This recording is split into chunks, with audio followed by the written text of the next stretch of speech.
Masiqale kulento yokwenza umbongo kanye imibongo. Sisakhono osiqaphele nini? Iqale nini yonke lento Athobe? Uqala kwam ubonga bhuti wam ndiqale kulo nyaka ungapha kwalupheleyo. Ndiqala esikolweni apho bekubhubha kakhulu abantwana esikolweni, ndiye ndichukumiseke, ndidwanduluke okwembongi yomthonyama. Ndiye ndabona ke into yobana abantu abayi-andastendi kakuhle le nto, yangathi ayaphela ke amandla endleleni. Kodwa ukhona usista wam oyimbongi, omdala kum uyimbongi yosiba, uZeze Thufefa. Ngoyena mntu ke ebeye andikhuthaze kolu hambo lwam lobumbongi. Okay. Ndiyafuna ke uva kwalapha kuwe mhlawumbi bakhona abantu ke okhule ubukele kubo besenza imibongo ngokwamaphupha umane usithi ndiyafuna ukufana naye. Ngobani obakhumbulayo abantu obaziyo? U-Inako Matheza, noZimi Rhalafana, Esethu Dywili, noBhuti Mangwa, Lilitha Ntsundwana. Okay. Ekho imibongo siyayazi uba uthi ubuqale ngokubhala ngexesha bekunzima ezikolweni kusweleka abantwana. Ngoye ke umane uqhubeka usenza imibongo. Ubhala ngantoni and ivelaphi imibongo yakho? Imibongo yam bhuti bendiye ndibhale xa ndichukumisekile. Yimibongo endizicingela esuke kutyibilike usiba lwam ndibhale. Okay. So uyeyiphi intlobo yembongi? Ngokwentlobo yembongi bhuti ndiyimbongi yosiba, kodwa ke baye bathi abadala ndixananazile ba kaloku ndiyimbongi yosiba egrogramayo. Okay. Nkosi kakhulu, umbongo osiphethele wona ngosuku lwanamhlanje ungantoni? Umbongo endiniphathele wona namhlanje ungobumbongi bam, apho ndiye ndizikhahlele khona ngobumbongi bam, ndiveza indlela endizingca ngayo ngobumbongi bam. Alright. Masukunike ithuba ke Athobe usenzele umbongo, emva koko sichazele abaphulaphuli uba uzawufumaneka njani xa bekufuna. Over to you. Okay, bhuti. Zoqabula amachonti ndiqhuthe amaqolo njengexhwele, zoqabela iqaqa ndibe yingqukuvana ndingangqubeki emqolombeni. Le nto ingombona imnandi ngokugqibelana, ukanti ke neenkobe zimnandi ngokusubelana. Kanti ngakhwelo linye ethe ntsha indlebe inkomo yeva, zokhwitshinika ndixela intusi gqezulu mdlezana. Ndiyimbongi, andiyombongi lixeleko kodwa ndiyimbongi etsho nozala sekwenimba, ngoba nditsho kuvokotheke kuvakala ukugxininisa kwembongi.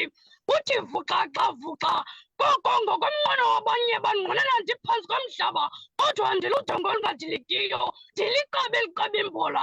Ndisuka kula mhlaba wasengcobo, ndasidle sam isiXhosa ngomthombothi nangesicarathi, ndasimelela ngomnqayi nangomsimithi. Ndiyazidla ngobumbongi bam, ndiyazidla ngesiXhosa sam, ngoba naxhala lakuxhatshazwa ngobuXhosa bam. Ndiyimbongi, rhali kongandivanga, ngoba hlelisa ibukhali kakade noba sasilola. Ndiqibile ke All bhuti wam. right. Oh.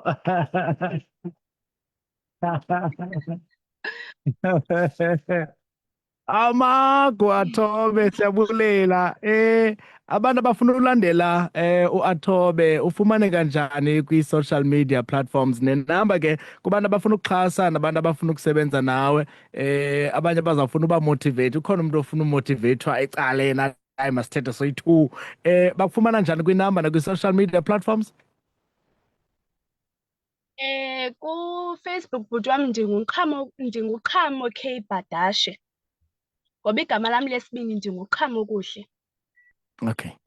Inamba ke ngu-063 477 9572, apho ndifumaneka khona kuWhatsApp nakwii-calls.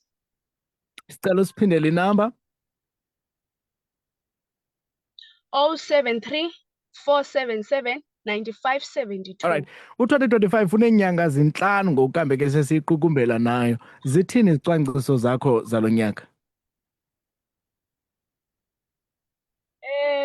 Ndirhalela bhuti wam uzibona nam like kulo nyaka ndibheka phambili, ndingaqhwayeli mva.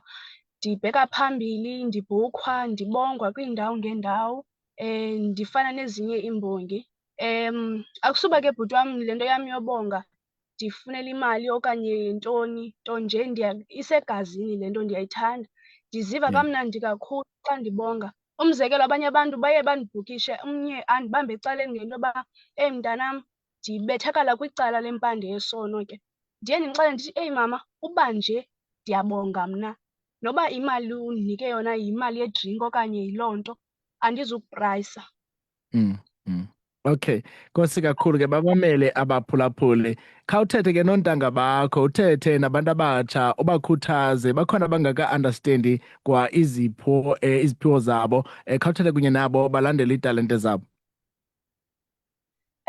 Into endinoyithetha kubantu abatsha yinto yoba hayi sonke sawuphumelela ngolo mfundo, kodwa ke imfundo sisitixo sobomi. Kofuneka sigxile nasemfundweni, kodwa ke sijonge into yoba siphiwe ntoni kanye kanye apha ekuphiweni, izinto ezinjengesipho nezakhono.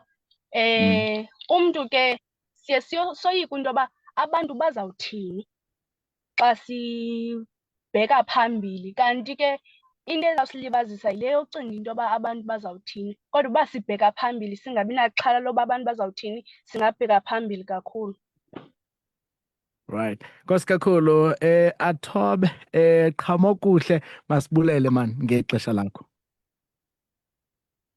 Bhuti wam, Nkosi.